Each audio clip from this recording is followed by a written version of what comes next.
Welcome back to the show. Today we're talking about something that almost everyone says they want, but very few people truly protect: deep, uninterrupted focus. Let me ask you something. When was the last time you worked on one task with no notifications, no messages, no switching tabs, no checking your phone for a full hour? Most people can't remember. We live in a world where attention is constantly being pulled in every direction. Social media, emails, news, entertainment, endless scrolling. And strangely, being busy has become normal, but being truly productive has become rare. That's why today's conversation matters. We're exploring the ideas behind a powerful concept: deep work. The ability to focus intensely on meaningful tasks and produce high-value results. To help us understand this better, I'm joined by someone who has studied focus, productivity, and attention at a very deep level. He's here to explain why concentration is becoming one of the most valuable skills in the modern world. Cal, welcome to the podcast. Thanks, James. I'm glad to be here, especially because this topic affects almost everyone, whether they realize it or not. Let's start simple. People often say, I'm distracted, or I can't focus like I used to, but distraction has always existed, right? So what's different now? Why is focus suddenly such a big issue? That's a great place to begin. Distraction has always existed, yes, but what's changed is the intensity, the frequency, and the design of modern distractions. In the past, interruptions were occasional. Today, they're constant, and many are engineered to capture attention as long as possible. Apps, platforms, and digital tools are designed to be engaging, stimulating, and difficult to ignore. So instead of choosing when to focus, people are now fighting to recover focus, and that changes everything. So distraction is no longer random, it's structured, intentional, and persistent. Exactly. And because of that, the ability to concentrate deeply has become rare. And when something becomes rare, especially in work and learning, it becomes extremely valuable. That leads us directly to deep work. Let's define it clearly. When you say deep work, what does that actually mean? What does it look like in real life? Deep work is a state of intense concentration where you push your cognitive abilities to their limit, without distraction, on something that truly matters. It's not shallow activity. It's not quick responses, routine tasks, or passive consumption. It's the kind of focus required to solve complex problems, learn difficult skills, create something original, think at a high level, produce work that cannot easily be copied or automated. Deep work demands effort. It requires mental energy, and it produces meaningful results. So answering emails all day, that's not deep work. Usually not. Many people mistake activity for productivity. They respond to messages, attend meetings, switch between tasks, and feel busy all day. But busyness is not the same as progress. Deep work produces real value. Shallow work maintains activity. That distinction is powerful. Let me ask something practical. If deep work is so valuable, why don't more people do it? Because deep work is uncomfortable. It requires sustained effort, and the human brain naturally prefers easier stimulation. Checking a message gives quick satisfaction. Scrolling gives instant novelty. Deep focus gives delayed reward. Also, many modern work environments unintentionally discourage deep work. Open offices, constant communication, rapid responses, these create a culture of immediate availability rather than thoughtful concentration. So people train themselves to be responsive but not reflective. That's interesting. Almost like society rewards interruption. Yes, and that creates a dangerous illusion. People feel productive because they're always reacting, but reaction is not creation. Deep work is where innovation happens. It's where mastery develops. It's where meaningful output is produced. Without deep work, people stay busy but stagnant. Let's talk about value. You argue that deep focus is becoming one of the most important professional skills today. Why? What makes it so economically powerful? Because the modern economy rewards three types of people: those who can work with advanced technology, those who are highly skilled in complex thinking, and those who produce at an elite level. All three require deep concentration. Learning complex systems requires deep work. Producing high-quality output requires deep work. Becoming excellent in any demanding field requires deep work. So the people who can focus deeply and regularly gain a massive advantage. So this is not just about productivity, it's about competitiveness. Exactly. If you cannot concentrate, you cannot master difficult things quickly. And if you cannot master difficult things, you fall behind. Deep work accelerates learning and improves performance at the same time. That combination is incredibly powerful. Let me ask something many listeners might be thinking. If deep work is so important, is it a talent or is it a skill anyone can build? It's absolutely a skill, but like any skill, it requires training. Most people today are unknowingly training themselves to be distracted. Every time they switch tasks quickly, check notifications, or divide attention, they strengthen shallow focus habits. But the reverse is also true. If you deliberately practice sustained attention, your ability to concentrate grows stronger.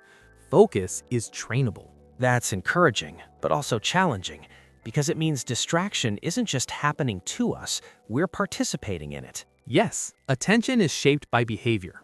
If you treat your attention casually, it becomes fragile. If you protect it, it becomes powerful. Let's go deeper on the human side. What happens mentally when someone regularly works in deep focus? How does it affect the brain or mindset? Several important things happen. First, thinking becomes clearer. When attention isn't fragmented, reasoning improves.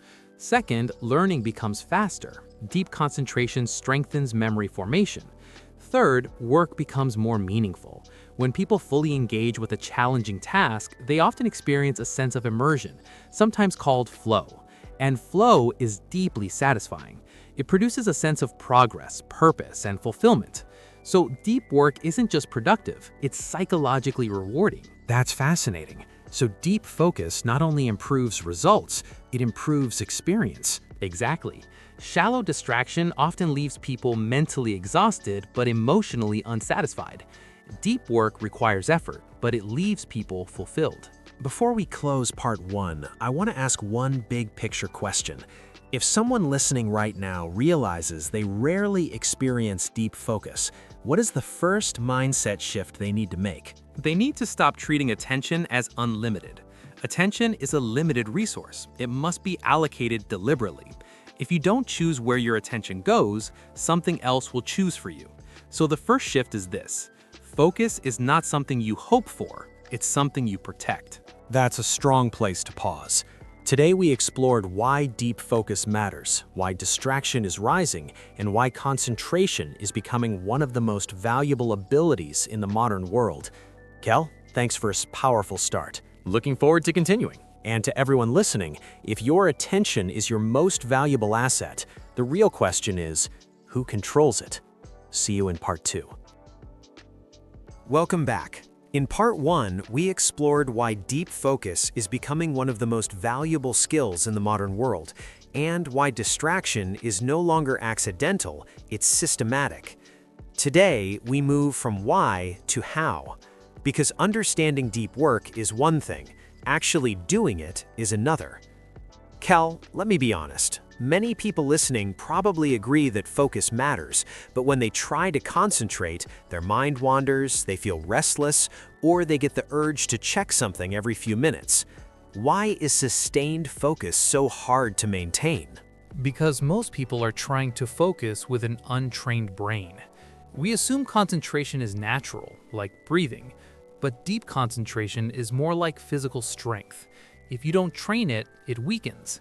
Modern life trains the brain for novelty, speed, and stimulation. Deep work requires the opposite: stability, patience, and cognitive endurance. So when people sit down to focus deeply, their brain reacts the same way untrained muscles react to heavy weight: resistance, discomfort, fatigue. So distraction isn't just a bad habit, it's conditioning. Exactly. Every time you switch tasks quickly, your brain learns that stimulation should change frequently. Every time you respond instantly to a notification, your brain learns that attention must remain alert for interruption. Over time, sustained attention starts to feel unnatural, even stressful. That explains something many people experience: the urge to check something even when nothing is wrong. Yes, that urge is learned anticipation.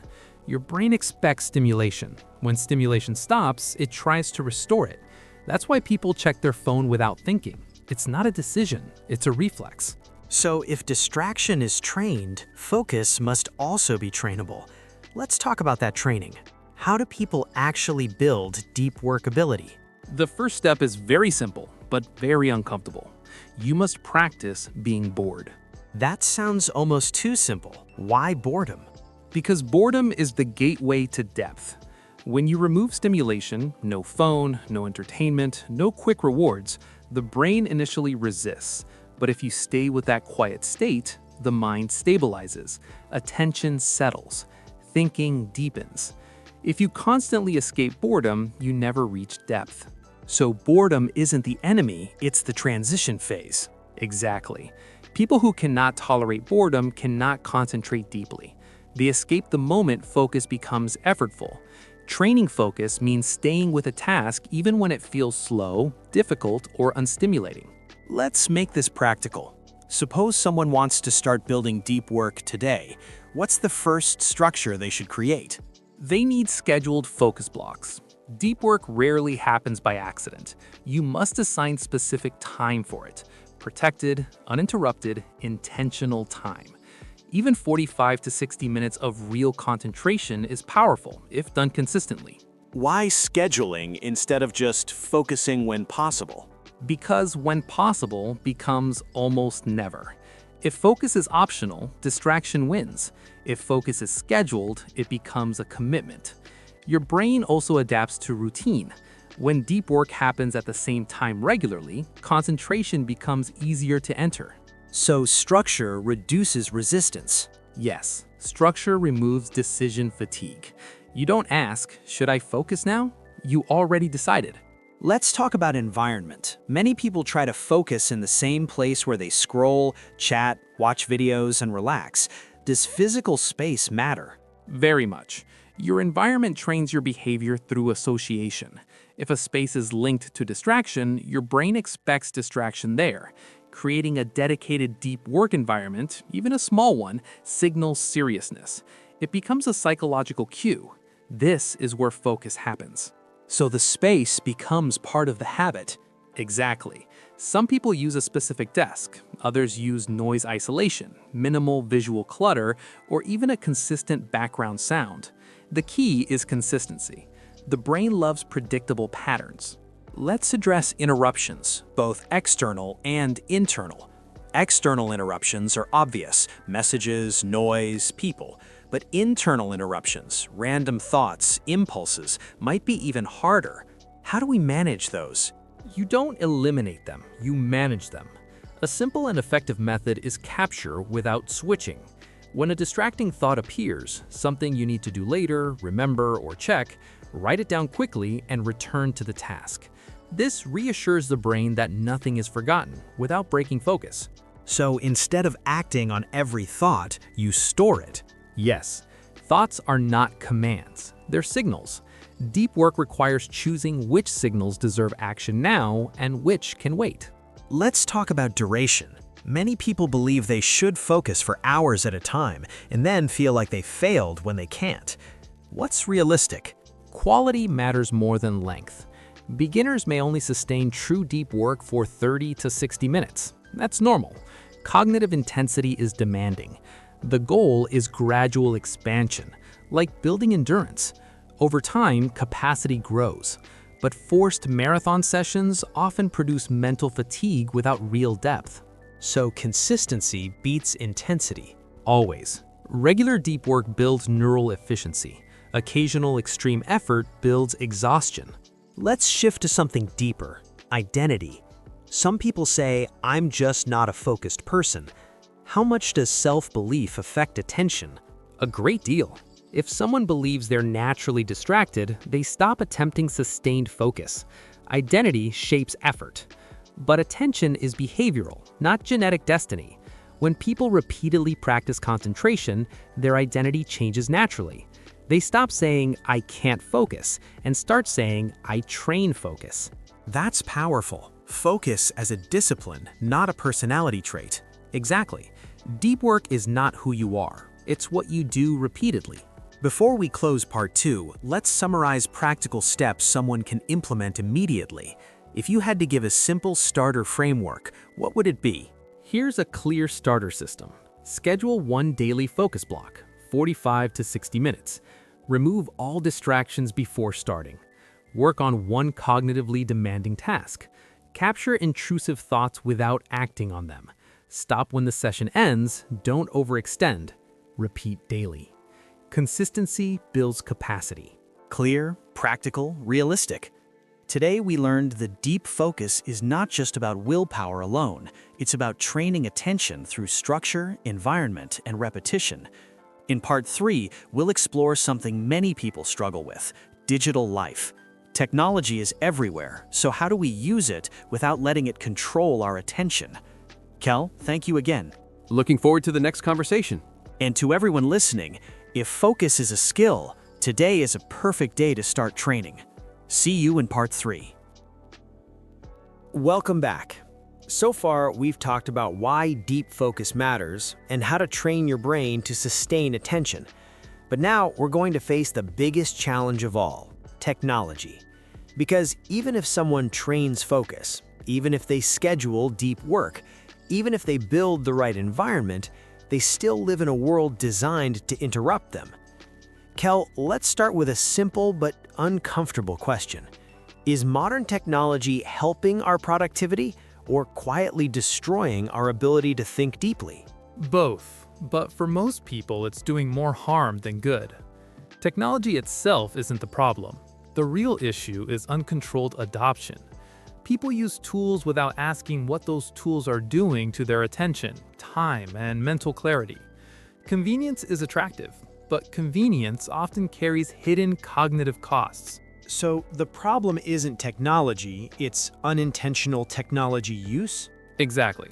Most people don't decide how technology fits into their life. They simply accept every tool that appears: social apps, messaging platforms, content feeds, without evaluating the trade-off.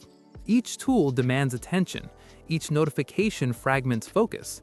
Over time, attention becomes permanently divided. Many people would say, but these tools help me stay informed, connected, and efficient. How do we evaluate whether a tool is truly helpful? We evaluate based on net impact, not convenience. A useful question is, does this tool significantly support something I deeply value, or does it mainly provide quick stimulation? If the primary benefit is entertainment, distraction, or fear of missing out, the cognitive cost may be higher than the value. So the problem isn't technology, it's unintentional technology use. Exactly. Most people don't decide how technology fits into their life. They simply accept every tool that appears: social apps, messaging platforms, content feeds, without evaluating the trade-off. Each tool demands attention. Each notification fragments focus. Over time, attention becomes permanently divided. Many people would say, but these tools help me stay informed, connected, and efficient. How do we evaluate whether a tool is truly helpful? We evaluate based on net impact, not convenience. A useful question is, does this tool significantly support something I deeply value, or does it mainly provide quick stimulation? If the primary benefit is entertainment, distraction, or fear of missing out, the cognitive cost may be higher than the value. So usefulness must be measured against what we lose: attention, depth, mental energy. Yes, every digital tool occupies mental space. Even when unused, it creates potential interruption. Think of attention like a workspace. If it's crowded with alerts, updates, and incoming information, there's no room left for deep thinking. Let's talk specifically about social media, probably the biggest attention consumer. Why is it so effective at pulling people away from deep work? Because it's engineered to capture psychological reward systems. Social platforms deliver unpredictable feedback: likes, comments, new content, social validation. That unpredictability makes the brain anticipate reward continuously. This creates a habit loop: check, reward, anticipation, repeat. Deep work, by contrast, provides slow and delayed rewards. That makes it harder for an untrained brain to prefer. So people aren't weak, they're responding to powerful behavioral design. Exactly. These systems are optimized to keep attention engaged for as long as possible. Without boundaries, they win by default. That leads to a practical question. Should people quit social media completely? Not necessarily. The goal is not rejection, it's intentional control. Some people benefit professionally or socially from digital platforms, but use should be structured, limited, and purposeful. Unrestricted use is what damages focus. Let's make this concrete. What does intentional digital use actually look like in daily life? There are 3 powerful practices. First, scheduled access. Instead of checking platforms whenever the urge appears, decide specific times for use. Outside those times, access is closed. Second, defined purpose. Before opening any platform, know why you're there. If there's no clear reason, don't open it. Third, elimination of low-value tools. If a tool provides minimal meaningful benefit, remove it entirely. Partial control is harder than removal. That sounds simple, but probably difficult emotionally. People feel uncomfortable disconnecting. Yes, because silence feels unfamiliar. When constant stimulation disappears, people experience restlessness, but that discomfort is temporary. After adjustment, mental clarity increases dramatically.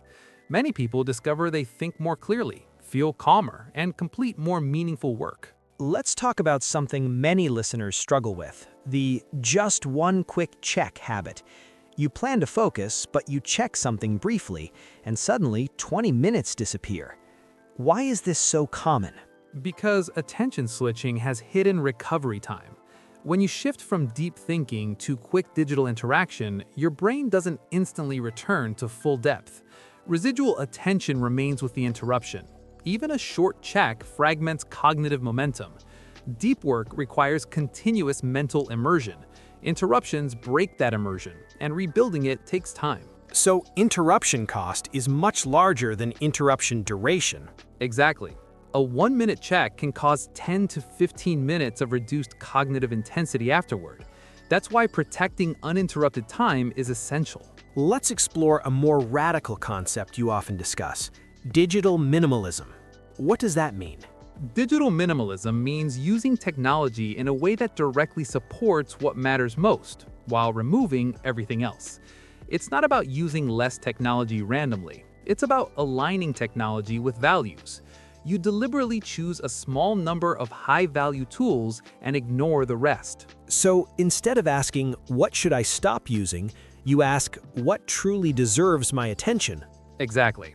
When people clarify their priorities, meaningful work, learning, relationships, creativity, they naturally see which digital behaviors support those priorities and which undermine them. Minimalism follows clarity. Some people fear missing important information if they reduce digital consumption. How do you respond to that? Most important information isn't actually urgent. Constant exposure to updates creates the illusion that everything matters immediately. But deep work and meaningful progress depends on selective attention. Missing trivial information is not a problem. Losing the ability to think deeply is. That's a powerful trade-off. Let's talk about recovery. Constant digital input is mentally exhausting. Does reducing technology also help mental energy? Very much. Continuous stimulation prevents cognitive rest. The brain never fully resets. When people reduce digital noise, they experience something rare: mental quiet. That quiet restores energy, improves creativity, and strengthens sustained attention. Deep work depends not only on focus, but also on recovery. Before we close part 3, let's give listeners a practical reset strategy. If someone wants to regain control of their digital life starting this week, what should they do first?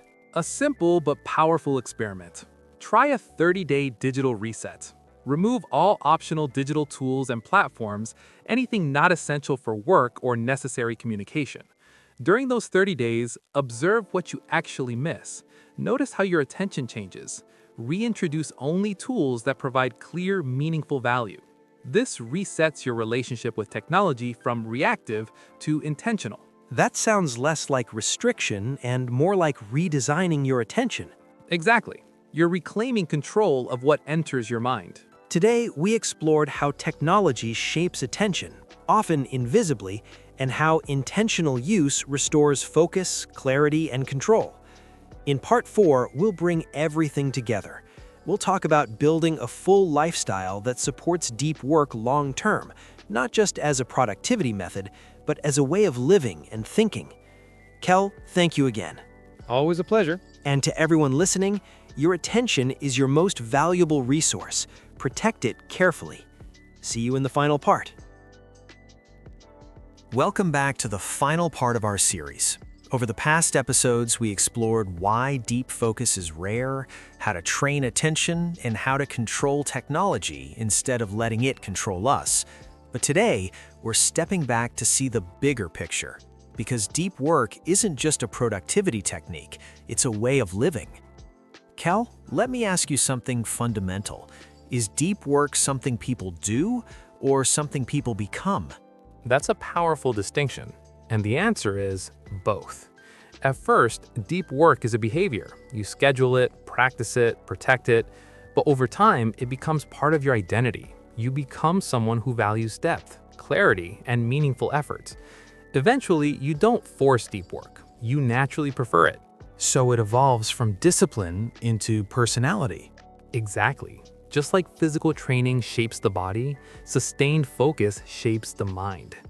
People who consistently practice deep work begin to think differently. They tolerate boredom better. They resist distraction more easily. They pursue meaningful goals more patiently. Their entire mental structure changes. That sounds almost like mental architecture, redesigning how the brain operates. That's a great way to describe it. And here's something important. Deep work doesn't only improve professional success, it also improves the quality of experience. When you concentrate deeply on something challenging and meaningful, you experience immersion, sometimes called flow. That state is one of the most satisfying mental experiences humans can have. So deep work isn't just productive, it's fulfilling. Yes, shallow distraction often feels easy, but rarely feels meaningful. Deep engagement feels demanding, but deeply satisfying. This is one of the hidden reasons people who cultivate deep work often report higher life satisfaction. That leads to a question many listeners might have. If deep work is so powerful, why don't more people build their lives around it? Because modern culture rewards visibility more than depth. Quick responses, constant availability, rapid output, these look productive from the outside. They create the appearance of busyness. Deep work, however, is quiet, invisible, slow to produce visible results. In environments focused on immediate feedback, depth is undervalued. So the world often rewards what is measurable, not what is meaningful. Exactly. But here's the paradox. The people who produce the most valuable contributions, breakthroughs, innovations, mastery, almost always rely on deep work. Depth creates lasting value. Shallow activity creates temporary motion. Let's move into something very practical now. Suppose someone listening wants to build an entire lifestyle that supports deep work, not just occasional focus sessions. What would that life look like? It would include 4 foundational elements. First, structured time. Deep work happens at predictable times, not randomly. Focus becomes a scheduled priority, not an optional activity. Second, clear boundaries. There are defined limits around communication, digital use, and interruptions. Not everything is allowed to enter attention. Third, meaningful goals. Deep work needs direction. Without clear goals, focus becomes effort without purpose. Fourth, rest and recovery.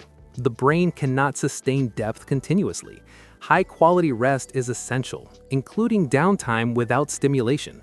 That last point is interesting. Many people think productivity means working constantly, but deep work seems to require stopping.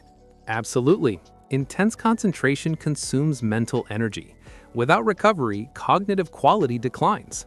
Some of the most effective deep workers take rest very seriously. They disconnect fully after work periods. They allow the mind to reset. Ironically, working less but with deeper intensity often produces more meaningful results. So depth requires rhythm. Focus, then recovery, then focus again. Exactly. Think of it like breathing, effort, and release. I want to talk about identity again, because I think this is where real transformation happens. How does someone shift from "I want to focus more" to "I am a focused person"? Through consistency and evidence. Each time you complete a deep work session, you create proof. I can do this. Over time, repeated proof builds self-trust. Self-trust builds identity. Eventually, distraction feels unnatural because it conflicts with who you believe you are. That's powerful. So identity isn't declared, it's constructed through repeated action. Exactly. Let's address one last concern many people have. Some worry that focusing deeply will make life rigid, serious, maybe even less enjoyable. Does deep work make life narrower? In practice, it often makes life richer. When you remove constant distraction, you experience things more fully. Work, conversation, learning, creativity, and even rest. Depth doesn't shrink life, it intensifies experience. Shallow living spreads attention thinly across many things.